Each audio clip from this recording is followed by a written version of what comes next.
Pertama yang kita mesti lalui itu adalah sakaratul maut. Nah, kayak apa cara supaya sakaratul maut ini husnul khatimah? Karena bila ini kada husnul khatimah, kada bakal sampai ke surga. Kalaupun sampai ke bisa macam-macam yang dilalui, susah payah. Nah, jadi kita hitung sejak dini sanggup untuk sakaratul maut supaya husnul khatimah.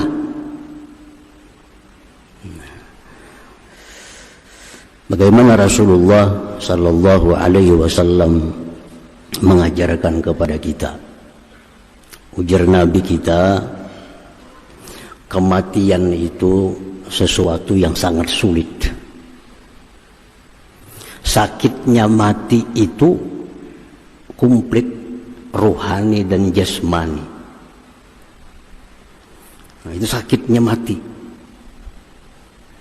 Nah, satu sakitnya sakit penyakit dulu. Malaikat mencabut nyawa dari urat-urat. Itu sakit luar biasa. Ujar Nabi kita mengatakan sakitnya luar biasa. Ini Nabi yang mengisahkan. Satu itu. Sakit yang kedua sakit hati. Apa sakit hati? Meninggalkan anak, meninggalkan laki, meninggalkan bini, meninggalkan kabun, bagi nang bisi kabun, meninggalkan mobil, bakal bisa membisi mobil, meninggalkan gedung, nang bisi gedung. Sakitnya hati luar biasa. Kalau kita bisi gedung, gedung kita hilang sebuah, sakitlah hati, sakit. Mati pang, semuaan ditinggalkan. Bayangkan sakitnya hati orang hendak mati itu. Apalagi rumahku negananya, kenapa aku mati biniku kawin ke lain. Sakit bana hati ini kirakan itu. Mana sudah penyakit di awak, tambah sakit hati. Bakal meninggalkan orang-orang yang dicintai, meninggalkan hal-hal yang dicintai. Jadi sakitnya mati itu komplit sakitnya. Nah, disitulah Nabi kita memberikan doa supaya kita nyaman menghadapi mati itu. Banyak doa, tapi kada semua doa untuk itu. Nah, Rasulullah dalam sebuah riwayat menyebutkan beliau berdoa, Allahumma a'inni 'alal maut wa hawwinhu 'alayya. Ini doa dipakai Nabi. Allahumma a'inni 'alal maut, ya Allah tolonglah aku menghadapi kematian. Wa hawwinhu 'alayya, dan mudahkan itu mati atasku. Ini doa dibaca Nabi. Allahumma a'inni, ya Allah tolong aku 'alal maut menghadapi mati. Wa hawwinhu 'alayya, mudahkan mati itu atasku. Nah, kalau kita takutan menghadapi mati, baca doa nih. Kada takutan, kada baca, kada apa-apa. Mun asa takutan mati, baca doa nih.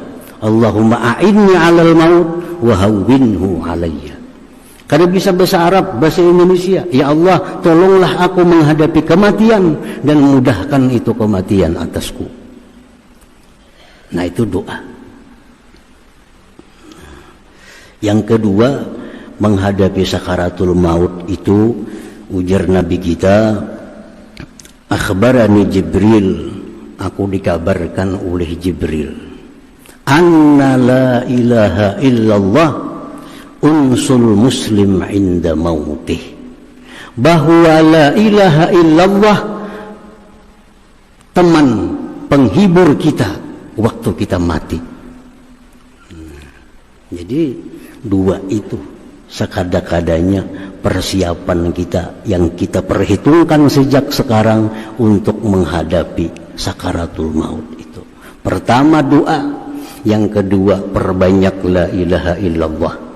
Perbanyak la ilaha illallah. Supaya apa? Karena la ilaha illallah ini akan menjadi teman menghibur kita pada waktu sakaratul maut. Bini kada kau menghibur, laki kada kau menghibur, anak cucu kada kau menghibur lagi. Yang bisa menghibur kita waktu sakaratul maut hanya satu, la ilaha illallah. Nah, jadi kalau kita beramal la ilaha illallah berapa sehari, itu kan di waktu sakaratul maut dia akan muncul.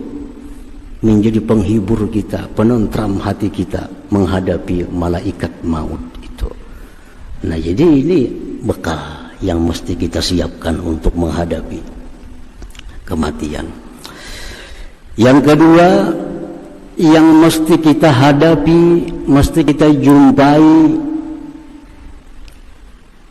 fitnatul qabri, fitnah kubur. Kubur itu fitnah, kubur itu ujian. Sempit, gelap gulita, banyak cacing, banyak ulat, ada ular macam-macam. Belum lagi munkar nakir, belum lagi himpitan kubur. Nah, kalau kita kada persiapkan itu sejak sekarang, pasti kesusahan masuk kubur. Kenapa? Karena kita kada pernah membiasakan masuk kubur. Nah, kita kada pernah membayangkan kubur itu kayak apa. Tapi Nabi menyatakan bahwa kubur itu, ujar Nabi, tempat yang paling sulit. Kalau di situ kita kada punya persiapan, kada punya bekal yang khusus untuk kubur, kita kesusahan. Dihimpit kubur, datang malaikat munkar nakir yang luar biasa menakutkan munkar nakir. Nah, lalu apa Rasulullah mengajarkan kita untuk bekal khusus menghadapi fitnah kubur ini? Rasulullah menyatakan, man qara'a suratal mulk kulla lailah lam yadurruhul fattan.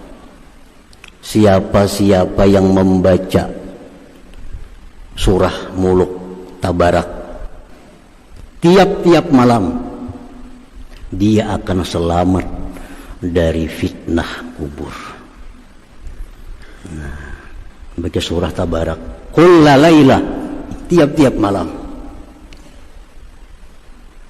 baca itu, maka kubur kita akan luas, kubur akan terang, munkar nakir akan bisa kita jawab, himpitan kubur akan dicegah oleh surah muluk itu. Jadi orang-orang bahari mengamalkan tabarak itu persiapan untuk alam kubur, persiapan alam kubur. Yang mana surah-surah lain di Al-Quran fungsinya tidak demikian. Surah Waqiah bagus tapi kada untuk kubur. Surah Yasin bagus tapi kada untuk khusus kubur. Yang untuk kubur ini surah muluk. Tabarakalladzi biyadihil muluk. Itu tiap-tiap malam kita siapkan juga bekal itu. Nah, yang kedua, Nabi mengatakan, menganjurkan untuk menghadapi kubur itu doa berlindung dengan Allah. Allahumma inni a'udzubika min azabil qabri wa min azabin nar wa min fitnatil mahya wal mamat wa min fitnatil masihid dajjal. Doa di tasyahud akhir biasa. Nah, itu doa supaya kita selamat dari azab kubur. Karena kubur pasti kita lalui, pasti kita masuki. Kalau kada ada persiapan, kita akan susah. Kemudian yang ketiga yang kita akan hadapi, al-muqsu fil qabri. Kita di kubur itu diam. Berapa lawas kita diam di kubur? Ila yaumil qiyamah, sampai hari kiamat. Bisa ribuan tahun kita di kubur. Nah, ribuan tahun di kubur, kalau kada ada bekal, kita bisa membayangkan. Jangankan 1000 tahun kita kada ada bekal, seminggu aja kita kada ada bekal. Nah, ini dalam kubur sekian tahun kita, apa sanggup kita? Itu mesti diihsa, mesti dihitung. Kalau kita beriman dengan nama Allah Al-Muhsi, sembahyang kada kawa lagi di kubur, puasa kada kawa lagi di kubur, amaliyah kita di kubur putus. Nah, Rasulullah mengajarkan, idza mata ibnu Adam in qata'a amaluhu illa min salas. Jadi Nabi, bila mati manusia, putus sudah amal, kada bisa berbuat apa-apa lagi. Kita dalam kubur membaca la ilaha illallah, kan jadi pahala lagi. Dalam kuburan baca salawat kan jadi pahala lagi. Karena bukan zamannya taklif. Di kubur itu bukan zamannya kita dibebani untuk sesuatu. Nah jadi dalam kubur itu putus sudah amal, kada bisa apa-apa. Kecuali 3 hal. Nah 3 hal nang kada putus terus mengalir ke dalam kubur. Walaupun kita sudah meninggal, terus datang dalam kubur. Sedekatin jariyah, sedekah jariyah. Nah sedekah jariyah. Kita bisa dia sudah ada bewakaf samitir segi 4 tanah, 4 nukar orang bulah masjid. 4 samitir. Dibangun masjid. Nah maka selama masjid itu disambahyangi orang, terus mengalir dalam kubur pahalanya. Ini yang menyamani di kubur. Ini yang menyamani di kubur. Amal lain sudah kada bisa. Ada tinggal sedekah jariyah, aw ilmin yuntafa'u bihi, atau ada ilmu yang kita ajarkan yang diamalkan orang. Imam Bukhari mengumpul hadis, mengarang kitab hadis. Imam Bukhari 1000 tahun lebih yang lalu dibaca orang kitab Bukhari sampai hari ini, sampai pahalanya mengalir lawan sidin. Terang kubur sidin, luas kubur. Kenapa? Setiap kali orang baca kitab Bukhari sampai pahala. Itu ilmu yang dimanfaatkan dengannya. Imam Ghazali mengarang kitab Ihya tahun 500-an Hijriah, para ribuan tahun sudah. Dibaca kitab Ihya sampai pahala Imam Ghazali. Tarang kubur sidin, lapang kubur. Kenapa? Karena ada ilmu yang dimanfaatkan dengannya. Yang ketiga, waladin salih yad'ulah, anak salih yang mendoakan. Abahnya dalam kubur, anaknya yang berdoa, ya Allah ampuni dosa abah mama, ya Allah rahmati kubur abah mama, lapangkan. Nah, karena ini anak saleh, doanya diijabah Allah, nangkoi tentarang kuburnya, lapang kuburnya. Nah kalau kita bersiap-siap untuk dalam kubur, antara 3 nih, baik ketiga-tiganya bagus lagi. Ada sedekah jariyah, ada ilmu yang dipakai orang, ada anak saleh yang mendoakan kita. Maka selama itu jalan, dalam kubur pun dapat nikmat, dapat rahmat dari Allah Subhanahu wa ta'ala.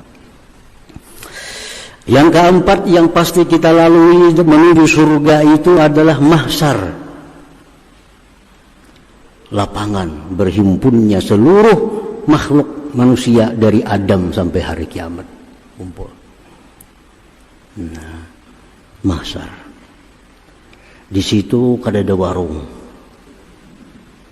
Kada ada warung. Di situ kada ada orang berjual apa-apa. Kayak apa cara kita menghadapi di mahsyar itu? Ada satu umat di mahsyar ini. Ratusan bahkan mungkin bisa ribuan tahun di padang mahsyar. Kayak apa kita? Kita di sana itu sama jalan kita di sini.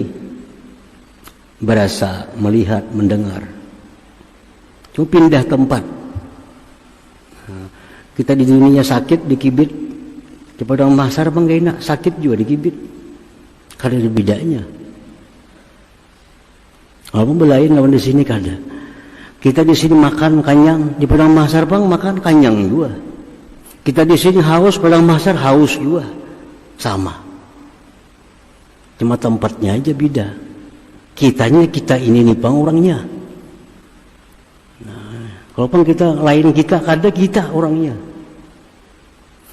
Coba kita lihat gambar kita. Nang umur 50 tahun, lihat gambar 10 tahun bahari. Iyalah kita nih toh. Iya kita nih toh. Cuma 50 tahun lalu kita masih halus, masih baik. 50 tahun sekarang kita iya itu juga orangnya. Di sini dikibit sakit, dulu sakit juga dikibit. Kan ada beda. Walaupun tubuh kita belain, tapi kita iya itu orangnya. Yang dikubur kita nih panggilnya, yang di mahsyar kita nih juga orangnya. Nah, di situ kan ada apa-apa yang diharapkan. Rasulullah SAW mengajarkan kepada kita untuk bersiap-siap menghadapi padang mahsyar kayak apa supaya jangan haus, jangan lapar, jangan bertelanjang di situ. Kan kapannya sudah hancur. Kapan hancur? Lalu Rasulullah bersabda, ujar Nabi, man kasa fid dunya lillah kasahullah, wa man at'ama lillah at'amahullah, wa man saqa lillah saqahullah. Nah, di padang mahsyar ujar Nabi, manusia sangat susah payah, telanjang, lapar, haus. Siapa dalam dunia suka memberi pakaian, nah, dalam dunia suka berbagi baju dalam dunia suka, kasahullah, di padang mahsyar kena diberi Allah pakaian, baju yang diberikan. Kalau untuk menghadapi padang mahsyar, pakaian. Memberi hamba bang, lain kisahnya hamba. Walaupun berpahala juga. Memberi selimut, lain kisahnya. Khusus menghadapi ini, mesti baju yang kita beri. Nah, upiah beriakan 2 orang, baju beriakan 2 orang, selawar beri orang. Supaya apa? Di padang mahsyar itu yang kita berikan itu dikembalikan oleh Allah untuk kita. Jadi kalau kita bersedekah baju itu ada kekhususan, ada kelebihan daripada kita bersedekah duit. Sedekah duit itu berpahala juga. Tapi kalau untuk padang mahsyar itu lain kisahnya. Ini perlu baju, bukan perlu duit di padang mahsyar. Wa man at'ama, siapa yang memberi makan dalam dunia lillah, karena Allah. Dalam dunia kata memberi makani orang. Karena nasi bungkus dibaginya lillahi ta'ala. Kadang mengiau orang ke rumah, mengundang orang ke rumah diberi makan karena Allah Ta'ala. Nah, orang yang demikian dalam dunia, at'amahullah, di padang mahsyar dapat makanan dari Allah Subhanahu wa ta'ala. Wa man saqa lillah saqahullah, siapa yang dalam dunia suka memberi air minum karena Allah, sakahullah, di padang mahsyar diberi minum oleh Allah Subhanahu wa ta'ala. Jadi bersedekah itu mesti bervariasi. Kadang-kadang kita bersedekah duit, bagus. Ini waktu lain bersedekah baju, bersedekah nasi, bersedekah apalagi air minum. Karena fungsinya lain-lain, kegunaan lain-lain. Orang yang kada biasa bersedekah baju, sedekah duit saja, di padang mahsyar telanjangnya. Telanjang. Kenapa? Dalam hidup pada pernah bersedekah baju. Karena hadisnya mengatakan, man kasa, siapa yang memberi pakaian lillah, karena Allah, kasahullah, Allah beri pakaian dia.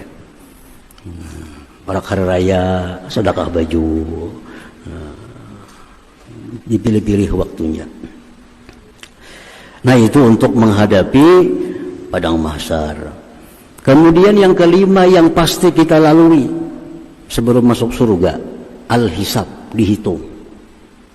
Dihitung berapa diberi umur, 60 tahun, dihitung berapa berbuat baik, berapa berbuat dosa, berapa nikmat yang diterima, kemana aja membelanjakan, kemana aja menggunakan, dihitung oleh Allah. Nah, kalau kita kadang menghitung di dunia ini, kita bakal kesulitan di situ. Kalau kita sudah menghitung duit 1 juta dikabat, hitung 1 juta dikabat, kayaknya pas orang hitung aja orang, sudah bakabat 1 juta, 2 juta. Mau bisa bakul bisi kita, hitung aja orang. Nah, menghitung kayak apa? Mau kada berhitung dahulu. Dalam dunia aja susah kita, apalagi di akhirat. Kalau kita kadang menghitung dalam dunia. Sayyidina Umar bin Khattab radhiyallahu anhu berkata, hasibu anfusakum qabla an tuhasabu wa zinu anfusakum qabla an tuzanu fa innahu ahwanu alaikum bil hisab qada. Ujar Sayyidina Umar, hitunglah diri kamu dulu di dunia, karena itu mempermudah nanti di akhirat. Mudah. Kalau sudah kita biasa menghitung, mulai besokan tadi sampai kemayan gitu amal. Yang baik alhamdulillah, yang kada baik astagfirullah wa atubu ilallah. Dihitung. Karena subuh kita hitung pulang, mulai maghrib sampai subuh. Sembahyang maghrib, baca Quran, ini itu, alhamdulillah. Oh tadi aja berbuat dosa di sini, astagfirullah wa atubu. Kita hitung dulu. Karena di padang mahsyar kita kada sulit lagi, karena sudah berhitung berdahulu. Ditambah lagi doa yang diajarkan Rasulullah SAW. Allahumma hasibni hisaban yasira. Nabi dalam sembahyang berdoa, Allahumma hasibni hisaban yasira. Ya Allah, hisaplah aku di akhirat hisap yang mudah. Aisyah mendengar, wahai Rasulullah, pian berdoa apa tadi? Jadi Nabi supaya hisap itu mudah kena di akhirat. Nah, kada disulitkan oleh Allah. Hisap secara umum aja. Kada hisap nang detail, kada. Hisap secara global. Nyaman lah kas. Kalau tunggu bijian dihitungi, bah susah payah kita. Nah itu untuk menghadapi hisap yang mudah. Yang keenam yang kita mesti lalui, al-mizan, timbangan. Habis dihisap, ditimbang amal. Nah ditimbang. Wa amma man saqulat mawazinuhu fahuwa bi isyatir radiyah. Orang yang timbangan kebaikannya menang, dia selamat. Wa amma man khaffat mawazinuhu fa ummuhu hawiyah. Orang timbangan amalnya, kebaikannya ringan, dia akan celaka. Nah lalu kita disuruh mencari amal. Mencari amal, apa amal yang paling berat untuk timbangan kebaikan ini? Amal ibadah taat kada kehitungan banyaknya. Wirid zikir, macam-macam zikir, macam-macam amalan. Wirid ratib itu ini. Kalau kita baca semuaan, kada mayu waktu, kada mayu umur. Buku amalan nggak ini kandalnya nah. Baca sebenarnya hari kada mayu waktu. Nah kalau kita disuruh memilih, Nabi juga melajari mana yang paling perlu diamalkan, mana yang paling perlu diutamakan. Karena semua kan kada mampu manusia. Nah Rasulullah SAW bersabda, "Ma min syai'in yudha'u fil mizan asqalu min husnul khuluq." Jar Nabi, tidak ada satu amalan yang paling memberatkan timbangan amal kebaikan melainkan husnul khuluq, baik budi pekerti. Nah ini membantu kita, Nah, Abu Hurairah bertanya kepada Rasulullah, wa ma husnul khuluq? Apa garang baik budi pekerti itu wahai Rasulullah? Ujar Nabi, tasilu man kata'ak. Engkau menghubungi orang yang selama ini memutuskan hubungan dengan engkau. Wa ta'fu amman zalamak. Engkau maafkan orang yang menzalim engkau.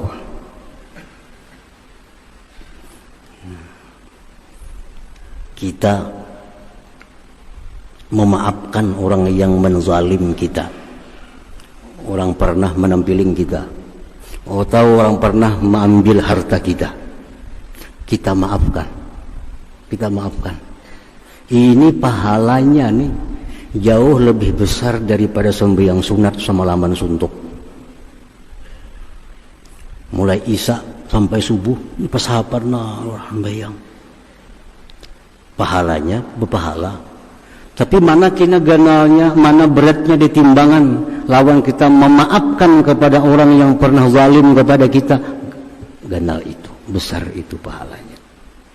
Nah.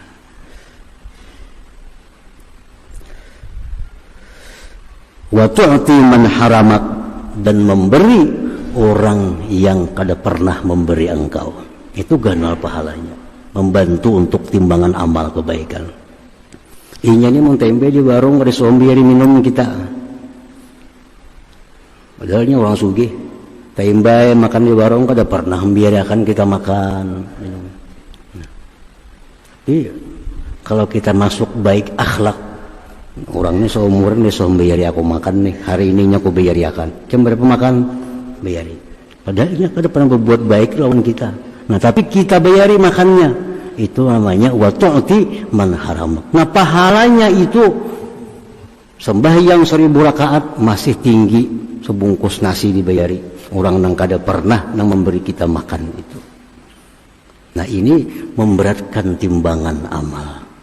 Makanya amal itu ada martabat-martabatnya. Ada amal ini sekian pahalanya, ini tingkatannya, ya ini tak kurang, ini tak kurang. Jadi pilih-pilih, dicari-cari mana amal yang paling memberatkan timbangan kebaikan kita.